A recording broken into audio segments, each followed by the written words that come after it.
Presidente del Consiglio questa mattina ha detto una bestemmia contro la Costituzione, perché dopo che il Consiglio dei Ministri ha preso una decisione in materia di crisi finanziaria, non firma il provvedimento se prima non glielo firma il Capo dello Stato, senza rendersi conto che è lui il Presidente del Consiglio ed è lui che deve assumersi la responsabilità della gestione della cosa pubblica. Il Capo dello Stato è l'arbitro della situazione ed è l'arbitro che deve dare il voto se quella manovra è corretta o non è corretta, e non che deve essere lui il Capo dello Stato a farlo. Mi auguro che il Capo dello Stato riprenda formalmente il Presidente del Consiglio per evitare che la nostra Costituzione venga stravolta totalmente con un Capo dello Stato che finisce per diventare egli responsabile degli atti del governo. Ancora una volta il governo Berlusconi piange e fotte alle spalle degli italiani.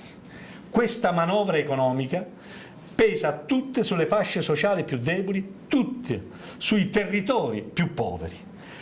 Berlusconi deve far pagare le tasse a coloro che con lo scudo fiscale e senza scudo fiscale hanno rubato tanti soldi agli italiani, a cominciare da lui stesso, che ne ha fatte tante, a cominciare dal suo conto Oliverian. Non perdiamo tempo ad emendare un provvedimento, quello sulle intercettazioni, che è immorale, incostituzionale e inemendabile.